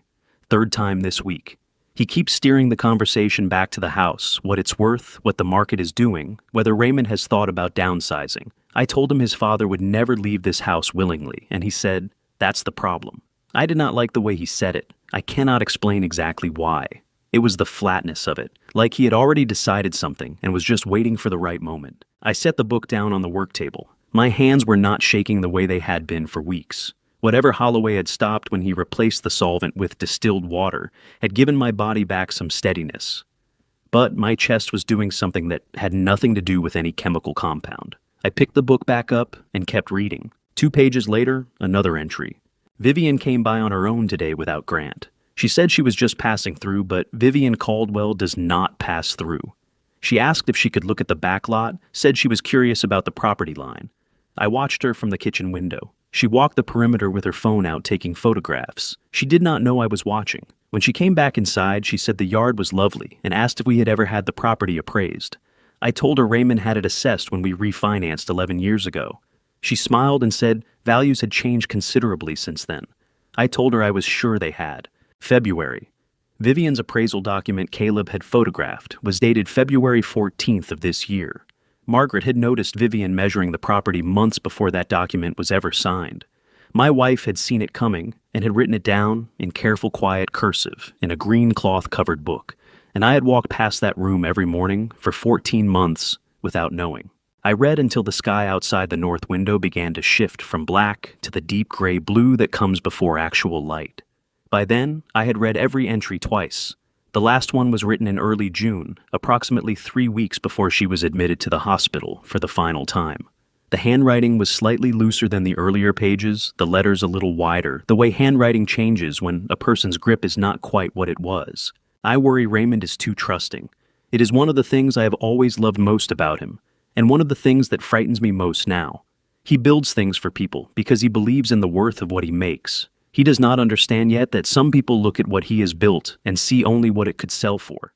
I hope I am wrong about Grant. I have hoped that for most of this year. But if I am not wrong, Raymond, if you find this somehow, do not let them take the house. Not because of the money, because of what you put into it, because of what we put into it. You are stronger than you know, and you have always been stronger than they give you credit for. I closed the book. Caleb was standing in the doorway. I had not heard him come down the hall. He was wearing the same clothes he had fallen asleep in, hair pushed flat on one side, and he looked at me sitting in Margaret's chair with the green book in my lap, and did not say anything right away. "How long have you been up?" he finally asked. "A while," I said. "You okay?" I thought about the question seriously before I answered it. "She knew," I said. "She was watching them, and she wrote it all down, and she never told me, because she did not want to worry me, and then she ran out of time." Caleb crossed the room and crouched down in front of the chair, so he was at eye level with me, the way he used to do when he was small and trying to get my attention in the workshop. "What do you want to do with it?" he asked. "I want Blackwell to see it," I said. "Today." Caleb nodded. He pulled out his phone and started to dial. Outside the window, the gray was turning slowly, reluctantly toward morning. 2 days until Wednesday. 2 days until Grant arrived with his paperwork and his plan, and whatever version of the future he had decided was already settled. He had miscalculated one thing from the very beginning. He had forgotten that his mother kept records too. Caleb came through the front door of the Budget Inn room at 7:43 Tuesday morning, carrying his laptop under one arm and 2 paper cups of gas station coffee in the other hand. I had been awake since 5. The Budget Inn on Merriman Avenue is not a place designed for sleeping the heating unit cycles on and off all night, with a sound like someone clearing their throat, and the parking lot light comes through the curtain gap in a thin orange stripe that falls directly across the pillow. But it was not the noise or the light that had kept me up. It was the knowledge that somewhere on the other side of town, in the house I had built with my own hands, something had happened in the dark that I had not yet seen. Caleb set the laptop on the small table by the window, pulled up a chair, and looked at me steadily before he opened it. "Before I show you this," he said, "I need you to know that I've already sent copies to Blackwell and to Garrison. Encrypted time-stamped chain of custody intact. Whatever you feel when you watch it, it does not change what we do next. Okay?" Just show me," I said. He opened the laptop. The footage was from camera 2, the one Holloway had positioned in the southeast corner of the basement ceiling, angled to cover the device and the main staircase. The timestamp in the lower right corner read 2:17 in the morning, Sunday, November 3rd. The image was in night vision, that gray-green palette that makes everything look like it exists, slightly outside the real world, slightly underwater. For the first 40 seconds, nothing moved. The basement was exactly as I knew it. Concrete floor, the old metal shelving along the far wall, the water heater in the corner, the wooden workbench Caleb and I had carried down there years ago when the workshop got too full. Then the staircase door opened. Grant came down first. He was wearing dark clothes, a zip-up jacket, work gloves, the kind of deliberate practical outfit that told me this was not a spontaneous decision. He moved to the device without hesitation, without looking around the basement, without any of the uncertainty a man would show if he were doing something for the first time. He had been here before. That was the part that hit me first before anything. He said the ease of his movement, the way he crouched beside the device and opened the access panel with the confidence of someone returning to a familiar task. Vivian came down behind him. She was carrying a small bag, the kind with a zipper and a shoulder strap. She stood back while Grant worked, but her attention was sharp, her eyes moving around the basement in a slow, careful sweep. She was not nervous. She was assessing. Grant pulled the reservoir tray out from the device, looked at the liquid inside, and went very still. "This is water," he said. His voice on the recording was low but clear. Caleb had turned the volume up as far as it would go, and in the small motel room, every word came through with a flatness that made it sound more damning than shouting would have. Vivian stepped closer. "What do you mean it's water?" "I mean someone replaced the solvent with water."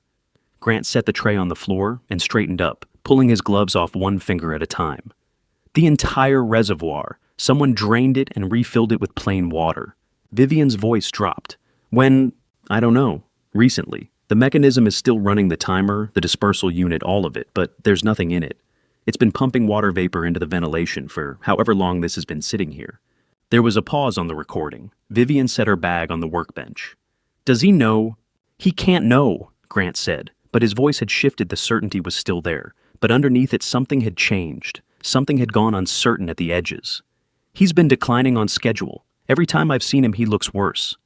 "He's been acting worse," Vivian said. "That's different from being worse." Grant looked at her sharply. You think he's faking it? I think someone replaced the solvent with water, and we're standing here at 2 in the morning because someone wanted us to come down here and check. She picked her bag back up and zipped it closed. I think we need to move faster. Wednesday has to happen regardless. We bring Webb, we bring the documents, we get the signature on the transfer, and we get out before this unravels any further. Grant put his gloves in his jacket pocket. And if he won't sign? Vivian's answer was immediate and quiet, and she did not hesitate even slightly. He'll sign. His cognition has been declining for months. We have Dr. Pearson's notes showing confusion and memory impairment. If he refuses, we invoke the competency documentation, and Webb files the emergency conservatorship petition by Thursday morning. Either way, by the end of the week, the property transfer is done. I watched my son nod at his wife's instructions, the way a man nods when he has already surrendered the decision-making to someone else, and has been doing so for long enough that he no longer notices. 46 years old and standing in my basement in the middle of the night, taking direction on how to take his father's house. Grant walked to the staircase. At the bottom step, he stopped and looked back at the device once more. He looked bad on Sunday, he said, and there was something in his voice that I would have called almost grief if I had not just watched everything that preceded it. He really did look bad. And he's supposed to look bad, Vivian said. That's the whole point. They went upstairs. The staircase door closed.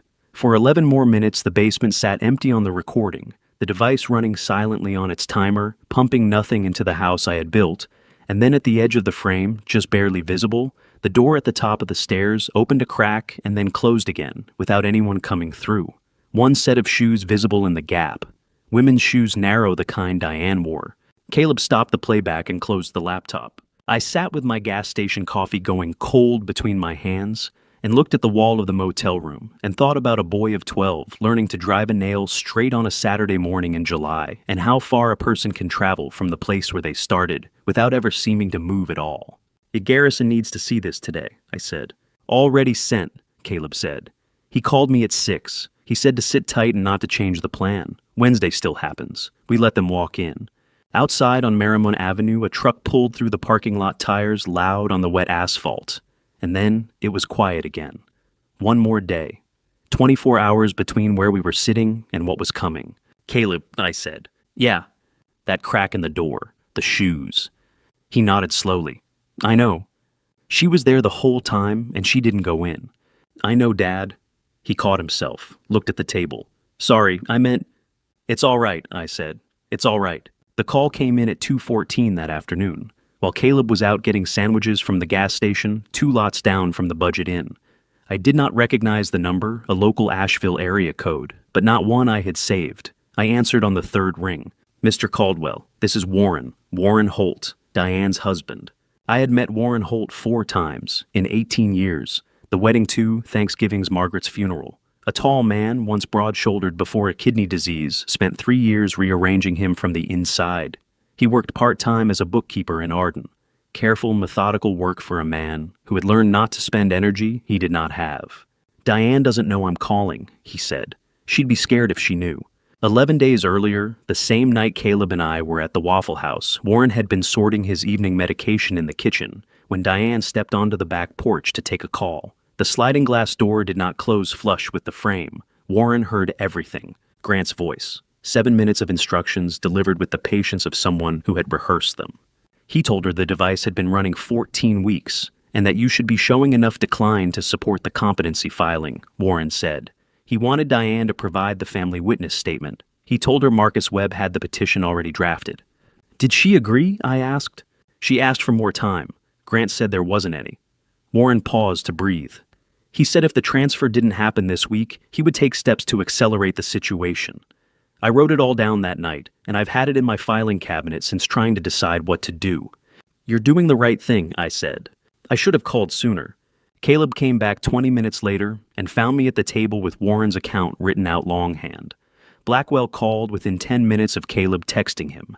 He told us to have Warren produce a formal signed statement and photograph every page before end of day. He said Warren's testimony was something he had not expected an independent corroborating witness, whose account could not be characterized as coached or coordinated.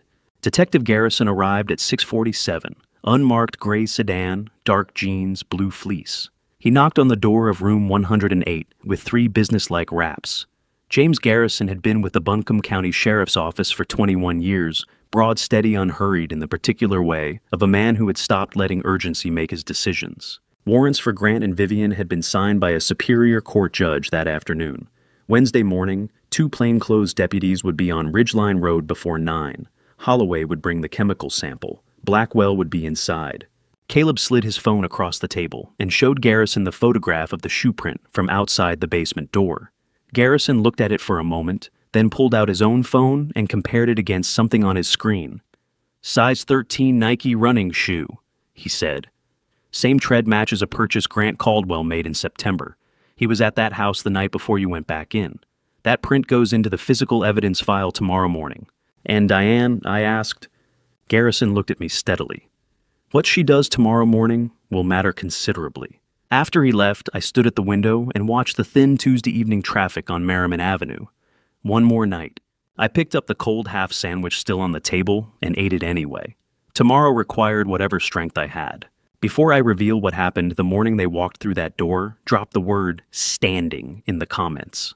Let me know you are still here, because what I'm about to tell you is the moment 14 months of silence finally spoke out loud. One thing worth mentioning, portions of this story contain fictional elements built to reflect something meaningful about family and trust.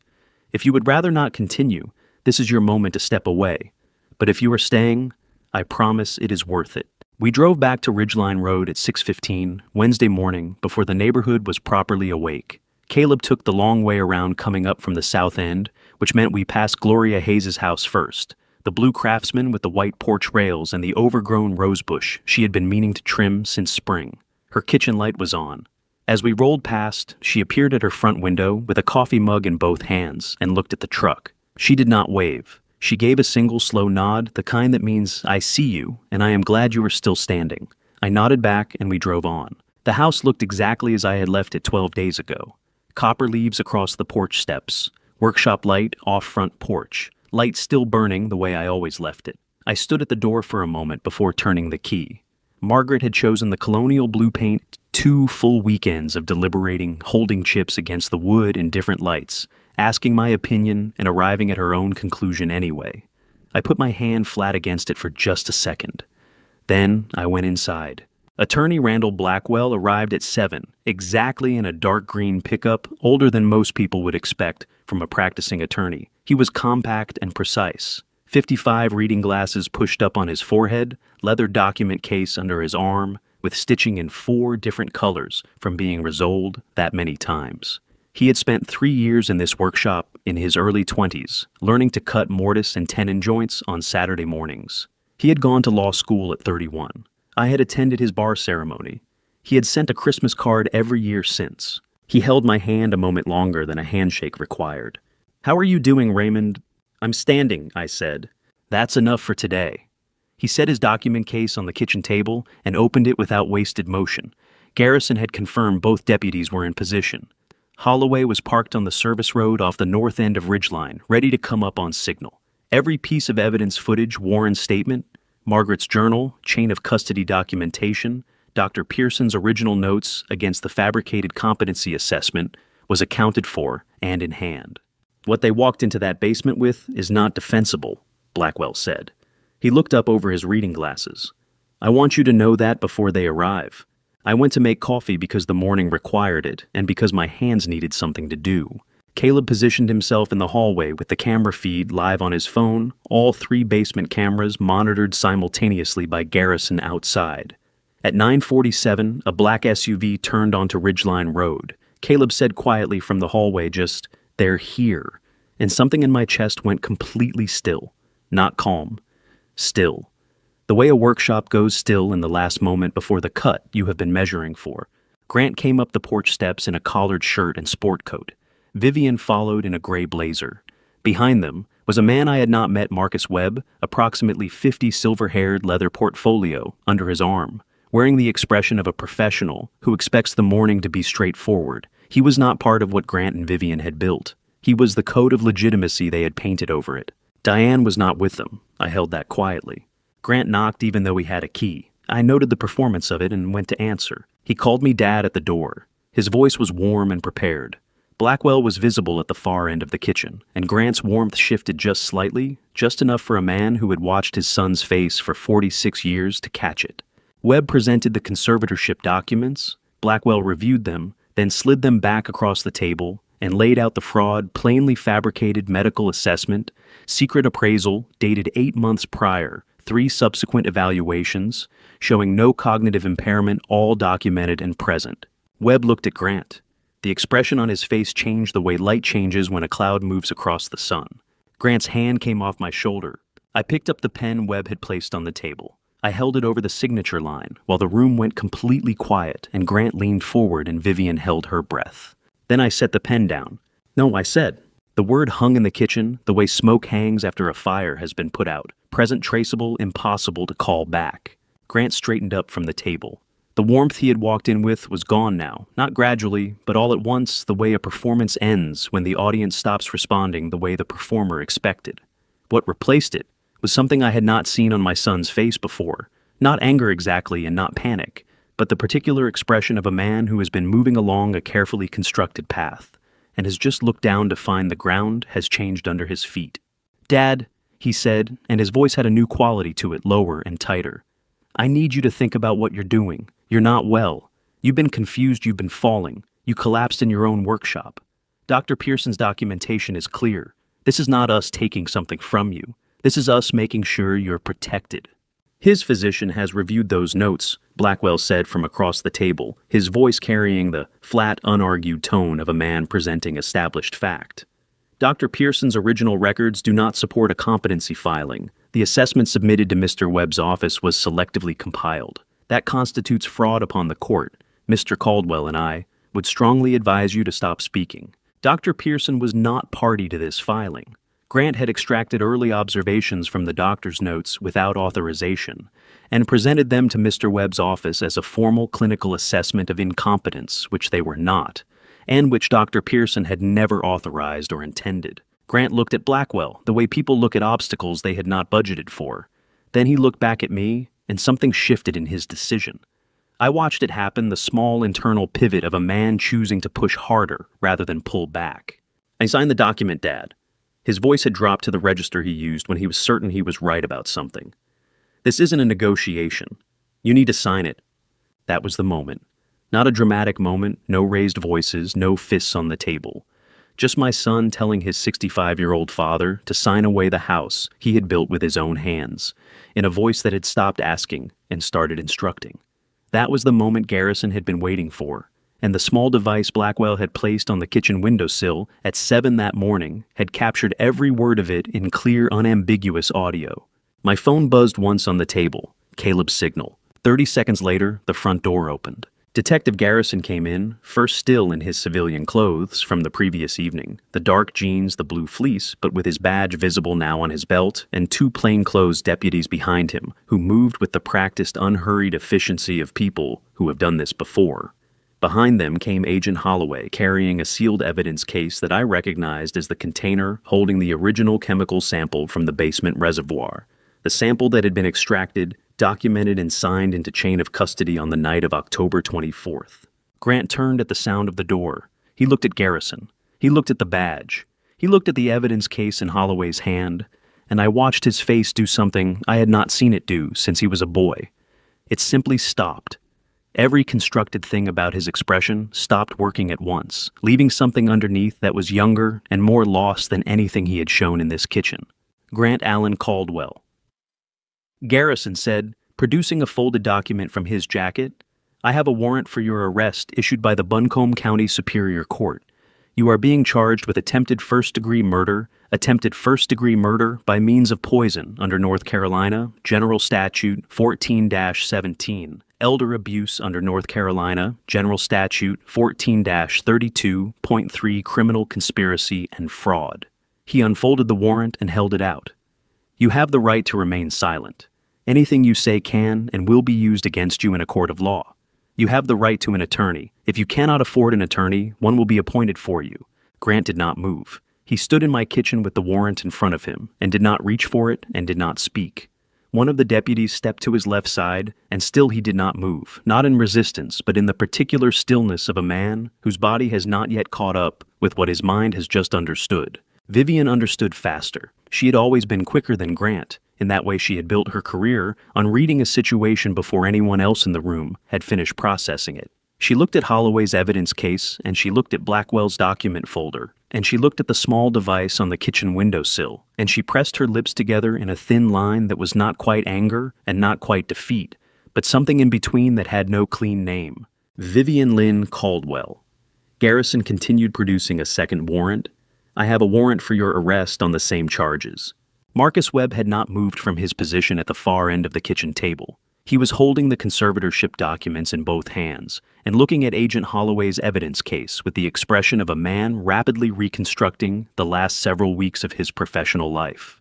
He set the documents down on the table, with deliberate care closed his portfolio and looked at Garrison. I had no knowledge of any of this, he said quietly. I know, Garrison said. You're free to go, Mr. Webb. Webb picked up his portfolio, looked at Grant once, a long, steady look that said everything a man who has just discovered he was used needs to say without words, and walked out of my kitchen. The front door closed behind him with a sound like a period at the end of a sentence. The deputies were moving Grant toward the door when it opened again from the outside. Diane stood in the doorway. She was wearing her work coat, the tan one, with the broken zipper on the left pocket she had been meaning to fix for 2 winters.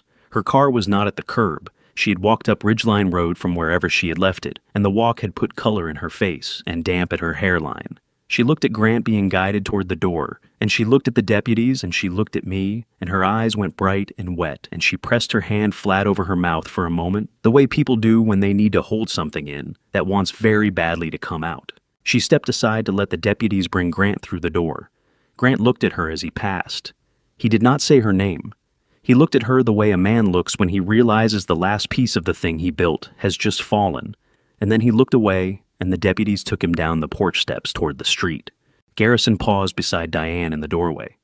Ms. Caldwell, he said, I'd like you to come with me voluntarily to give your statement. You are not under arrest at this time. Do you understand? Yes, Diane said. Her voice was steady. Whatever she had decided it fully, and it showed. Garrison nodded and stepped out onto the porch. Diane looked at me from the doorway. She opened her mouth and closed it, and then she tried again. Dad, I know, I said.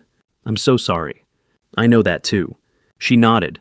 She looked at the house, the kitchen, the hallway, the workshop door, visible at the far end, the way you look at a place you are not certain you will see again, in the same way. Then she turned and followed Garrison down the porch steps. Caleb came and stood beside me. We watched through the kitchen window as the deputies put Grant and Vivian into separate vehicles, as Garrison walked Diane to his unmarked sedan, as Holloway secured his evidence case in the trunk of a county vehicle with the careful attention of a man who understands that what he is carrying will matter in a courtroom for a long time to come. The street went quiet. The copper leaves lay undisturbed across the yard. I turned from the window and looked at my kitchen, the table I had built the summer. Grant turned 12, the coffee cups still on the counter. Blackwell's document folder open beside the untouched conservatorship papers, the small recording device on the windowsill still running. Blackwell, I said. He looked up from packing his document case. And the basement, I said. It kept everything. He looked at me for a moment, and then he nodded slowly, the way a man nods when something has been said that is both simple and entirely sufficient. I went and turned off the recording device. Outside, the last of the county vehicles pulled away from the curb on Ridgeline Road. And for the first time in 14 weeks, the house was just a house again. By 2 p.m, the street was ordinary again. No county vehicles, no plainclothes deputies, no evidence cases being loaded into trunks. Just Ridgeline Road. On a Wednesday in November, a neighbor's dog moving through the leaf-covered yard, 3 houses down. A delivery truck making its way up from the south end, the oak tree in my front yard, dropping the last of its leaves in small, unhurried batches. I stood on the porch for a long time, after Blackwell left, doing nothing in particular, just standing there with my coffee going cold in my hand, the way it had been doing for weeks. There is a feeling that comes after a long, sustained effort that nobody talks about because it does not have a satisfying name. It is not relief, though relief is part of it. It is not happiness. It sits somewhere between exhaustion and something looser, A kind of release like a joint that has been held under pressure, finally being allowed to move through its full range. I had been carrying the weight of the past 14 weeks in the particular way that people who build things carry weight, distributed, managed, never fully set down, and now the weight was gone, and my body did not quite know what to do with the absence of it. Caleb found me on the porch around 2:30. He had spent the hour after the arrests on the phone, Garrison then, Blackwell, then a number I did not recognize, and he came outside with his jacket on and sat down on the porch steps beside me without saying anything for a few minutes, which was the right thing to do. Garrison called, he finally said. Grant and Vivian are being held at the Buncombe County Detention Center pending arraignment. No bail hearing until Friday. At the earliest, the DA is arguing flight risk, given the financial motive and the degree of premeditation. Blackwell says that's the right call, and the judge will likely agree. And Diane, I asked, is still at the sheriff's office giving her statement. Blackwell says she's been cooperative, detailed, and consistent. The DA is meeting with her attorney this evening. He paused. She got her own attorney this morning. Someone Blackwell recommended, a woman named Patricia Oakes, who handles cooperation agreements. That's a good sign, he said. I nodded. It was a good sign. It was also the sign of a woman who had understood finally and completely that she could not afford to navigate what was coming without someone in her corner who was entirely hers. I hope Patricia Oakes was good at her job. I hope Diane had found her before she walked into that sheriff's office rather than after. Warren Holt arrived at 3:45 in a taxi from Arden. I saw the cab pull up from the kitchen window and went to the door before Warren had finished paying the driver. He was wearing his good coat, the charcoal wool one Diane had bought him 2 Christmases ago, and he moved up the porch steps with the careful economy of a man who has learned to budget every physical effort against a body that charges interest. He was taller than I remembered from the funeral, or perhaps I had simply not looked at him properly those 4 times we had been in the same room. He had a long, angular face and dark eyes that were sharp in the way that chronic illness sometimes sharpens people, stripping away everything optional and leaving only what is essential. He shook my hand at the door, and his grip was firm in the way of a man who has decided that firmness is one of the things he will not surrender. I wanted to make sure you were all right, he said. In person. The phone isn't enough for a day like today. Come in, I said. There's coffee. We sat at the kitchen table, the same table where Grant had stood 3 hours earlier, with a pen and a set of documents and a plan he had been building for 14 months. Warren wrapped both hands around his coffee mug the way he had learned to do. I suspected because his hands were sometimes unsteady, and the warmth helped. He looked around the kitchen with the careful attention of a man taking in a place he has heard described but never seen. Diane talks about this house, he said. She talks about it the way people talk about a place they grew up in, the workshop especially. He paused. She's going to need time, Mr. Caldwell. Whatever happens with the DA, whatever they decide, she's going to need a long time. I know, I said. I'm not asking you to forgive her right now, he said carefully. I just want you to know that she's not the same person who agreed to this. I'm not sure she was ever quite that person, honestly. I think Grant found the seam in her, the fear about money, about my medical bills, about the future, and he worked it until it split. His jaw tightened for a moment. That's not an excuse. I just want you to have the full picture. I looked at Warren Holt across the kitchen table and thought about what it cost a man with chronic kidney disease to take a taxi from Arden to Asheville on a Wednesday afternoon, to sit in the house of his wife's estranged father and say the things he had just said. I thought about what that kind of effort looks like when a body charges interest on every expenditure. Warren, I said, you drove all the way out here to tell me that. Took a cab, actually, he said, and the corner of his mouth moved. I'm not supposed to drive. It was the first thing that had made me want to laugh in 2 weeks. It came out small and brief, but it was real, and Warren's expression eased when it did, the particular ease of a man who has been holding his breath waiting to see if the room is safe. Pastor James Williams arrived at 6 carrying a covered casserole dish and a loaf of bread from the bakery on Tunnel Road, because Pastor Williams had been bringing food to houses in crisis for 40 years and saw no reason to stop now. He was 68 years old, broad across the shoulders, with a white beard he had grown the previous winter, and apparently decided to keep. He had known me since the year Margaret and I joined Skyland Baptist, which was the year Grant turned 9 and Diane turned 6. Which meant he had known my family for longer than most of the structures I had built were still standing.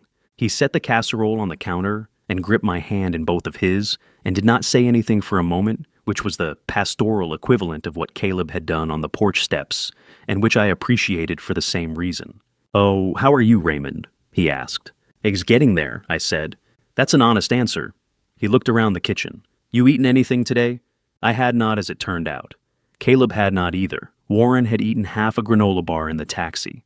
Pastor Williams served the casserole chicken and rice, the kind of thing that is correct for every season and every difficulty. And the four of us sat around the kitchen table in the early Wednesday evening and ate, and the conversation moved in the slow, unhurried way of people who have passed through something difficult together and are only now beginning to process the other side of it. At some point during dinner, Caleb's phone rang. He looked at the screen and excused himself from the table, stepping into the hallway. I heard him say a name, Sarah, and then his voice dropped to the quiet register people use when the call is personal. He came back to the table after a few minutes with a slightly different look on his face, the particular look of a young man who has a life running parallel to the one he has been living inside this situation and is only now remembering it. "Everything all right?" I asked. "Yeah," he said and smiled a little. "Just someone checking in." I did not ask more than that. There are things a grandfather knows to leave alone. After Pastor Williams left and Warren had called his taxi back and Caleb had washed the dishes and finally, at 9:30 in the evening, gone to lie down in the guest room, I went to the workshop. I did not go to make anything. I went the way I always go when I need to remember who I am, outside of whatever situation I have been living, inside the smell of sawdust and linseed oil, the specific weight and balance of a well-made tool, the logic of wood grain running true under a hand plane. I turned on the single overhead light and stood at the bench and ran my hand along the surface of the half-finished white oak chair I had been working on the morning my hands started shaking. The mortise joints were cut, the tenons were fitted, the chair needed assembly finishing, and the particular patience of the last stage of any built thing when the work becomes mostly waiting and watching and knowing when to stop. I picked up a piece of sandpaper and started working the backrest rails slow, and even following the grain, the way Margaret had always said.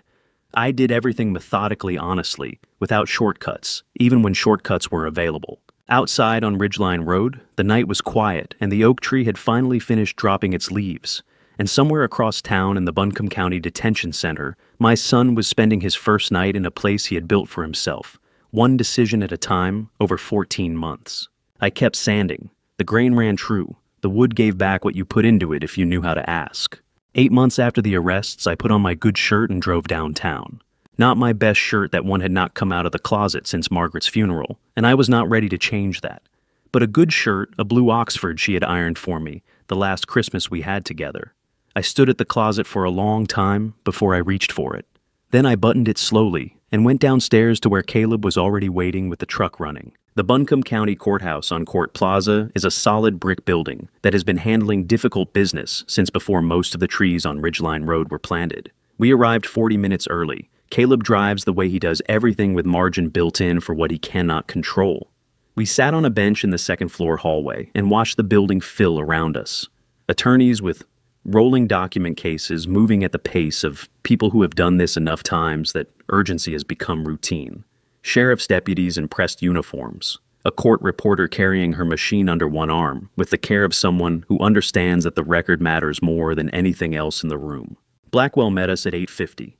Document case open on his knee, reading glasses on the same yellow legal pad he had carried into room 108 at the Budget Inn 8 months ago. He shook my hand and looked at my face without commenting on what he found there. "You ready?" he asked. "I have been ready since November," I said. He nodded once, and that was the end of it. Warren was already in the gallery when we came in. Back row left side, his good charcoal coat hands folded on his knees in the still way of a man who has learned to conserve. He had taken a cab from Arden again. He had not told Diane he was coming because he thought she needed to walk into that room without worrying about him. That was the kind of man Warren Holt was, and I thought about what it had cost Diane not to see it clearly until everything else had been stripped away. He nodded at me across the courtroom. I nodded back. Diane sat at a separate table near the front, beside her attorney, Patricia Oakes. Her back was to the room. I could see the line of her shoulders from where I sat straight and still, in the way that takes considerable effort to maintain. The posture of a person who has decided that whatever happens in the next few hours, she will not let it find her, collapsed. I had not spoken to her since the day she followed Garrison down the porch steps on Ridgeline Road. 8 months of distance that neither of us had tried to close because the closing was not yet possible, and we both understood that. Grant and Vivian were brought in from the side door. 8 months had stripped something from Grant's face that I could not precisely name. Not broken I had expected broken, and this was not that. It was something more like weathered the way wood weathers when it was never properly sealed against the seasons. He was still tall, still broad-shouldered, still the physical fact of my son standing in a room. But the composed expression he had worn his entire adult life was gone, and what was underneath it was quieter and younger and entirely without defense. He did not look at me. Vivian looked straight ahead and nowhere else, and did not change her expression once during the entire proceeding. The Honorable Susan Marsh presided, deliberate in her movements with the manner of a woman who had been listening to difficult things in difficult rooms for a very long time. She read the charges, confirmed the jury's verdict, and called me forward for my victim impact statement. I had written it over 3 evenings in the workshop. The first evening I wrote 4 pages and threw them away because they were full of grief masquerading as argument. The second evening I wrote 1 page. The third evening I cut it to 7 sentences because short was honest, and I had spent enough of the past 14 months saying nothing when I should have been saying something. I walked to the podium and looked at the room. "My name is Raymond Caldwell," I said. "I built a house at 47 Ridgeline Road with my own hands. I raised 2 children in it. What was done to me there over 14 weeks was not done by strangers. It was done by people I had fed at my kitchen table." I paused. "I do not know yet whether I can forgive my son. What I know is this: I am still standing in the house I built, and I intend to stay there." I sat down. The room held a particular quiet after that. Blackwell did not look up from his legal pad. Warren's hands tightened slightly on his knees. Grant's jaw moved once and then was still. Judge Marsh sentenced Grant to 18 years, Vivian to 14. She noted the premeditation, the deliberate nature of the chemical agent, and the profound betrayal of familial trust. 3 things she said. The sentencing guidelines required her to weigh heavily, and which she had done without difficulty. Diane received 8 years, suspended 5 years probation, 200 hours of community service. She would not serve prison time if she held every condition for 5 full years. Patricia Oakes had earned her fee. When it was over, Diane turned and looked at me across the courtroom. Her eyes were wet, but her chin was level, and her hands were steady on the table in front of her. I gave her a single nod. Not forgiveness, not yet, but an acknowledgement that she was still my daughter, and that was not nothing. She pressed her hand briefly over her heart and turned back to sign her documents. Caleb and I walked out into a cold March morning. The mountains were visible above the downtown rooftops, their upper elevations still carrying the winter's last snow in long, pale streaks against the blue. At the edge of the parking lot, leaning against Caleb's truck with her hands in her jacket pockets, was Sarah Drummond, exactly where she had said she would be, which I had already come to understand was simply how Sarah Drummond operated. Caleb crossed the asphalt toward her. She met him halfway. She put her hand briefly on his arm, the way you touch someone when you know they have been carrying something heavy and you want them to know you see it. He covered her hand with his, and they stood there a moment without speaking. I stayed where I was and let the morning be what it was. The cold was clean. The mountains were still there. The house on Ridgeline Road was waiting with the workshop light off, and the white oak chair half finished on the bench, patient the way good wood always is. There was still work to do.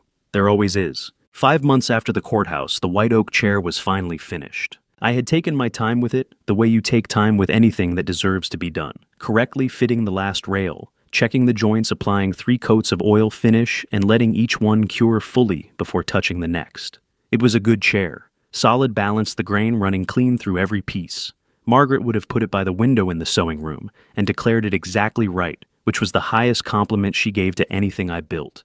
I was in the workshop sanding the final coat on a Saturday morning in August when Caleb arrived with Sarah Drummond. Sarah was exactly as she had appeared in the courthouse parking lot, direct, open, unguarded, in the way of someone who has decided that being genuine costs less in the long run than performing otherwise. She shook my hand with a firm grip and looked around the workshop with the genuine curiosity of a person who actually sees the place they are standing in, rather than just occupying it. "That Caleb talks about this workshop like it's a cathedral," she said. "It's cleaner than a cathedral," I told her. "And the acoustics are better." She laughed. Caleb looked at her when she laughed the way young men look when they are still slightly amazed that a person like this exists and has chosen to be in the same room as them. I recognized the look. I had worn it myself a long time ago, standing next to Margaret at a church social in the spring of 1981. I showed Sarah the finished chair. She ran her hand along the backrest rail, the way people do when they actually want to understand something, rather than simply approve of it, following the grain with her fingertips from end to end. "Who's it for?" she asked. "Nobody yet," I said. "Sometimes you build a thing because the building is the point." She nodded as though that made complete sense, which told me everything I needed to know about her. Caleb helped me carry the chair out to the back porch in the golden afternoon light. We set it facing the yard toward the tree line where the mountains were visible above the ridge, and I sat in it for the first time, testing the fit, the balance, the way the back supported without pushing. It held exactly the way I had designed it to hold. Diane had called the previous Tuesday. A short call, careful and honest, the kind of conversation that does not try to do too much at once. She was volunteering 3 mornings a week at a senior center in Weaverville.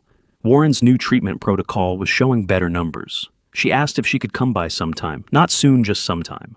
I told her the door was the same color it had always been. Gloria Hayes waved from her yard next door, pruning the rosebush she had been meaning to trim since last spring. Some things move slowly, and still arrive exactly when they are meant to. I sat in the chair I had built and looked at the mountains and listened to Caleb and Sarah talking inside the workshop. Her voice and his, mixing with the sound of wood and tools, and the afternoon light came down golden and unhurried across the yard, the way light does in August when it has nowhere else it needs to be. The house was still standing. So was I. This is my family story, and I carry it so you do not have to live one like it. Family betrayal does not arrive like a storm. It arrives like a slow leak, quiet, invisible, until the floor gives out beneath you. I missed the signs. I trusted too easily. I kept peace when I should have asked harder questions. Do not make the same mistake I did. Pastor Williams told me once that God does not give us more than we can carry, but he does expect us to carry it honestly. I understand that now. My personal view is this blood does not guarantee loyalty. Watch how people treat you when nothing is at stake. That is where the truth lives. This family story taught me that a house is only wood and nails. What matters is who stands beside you when it is threatened. Family betrayal hurts most, because it comes from the people who know exactly where you are vulnerable, and surviving it, that is its own kind of grace. If this family story stayed with you, leave a comment, share it with someone who needs it, and subscribe if you want more stories like this one. Thank you for staying until the very end. It means everything.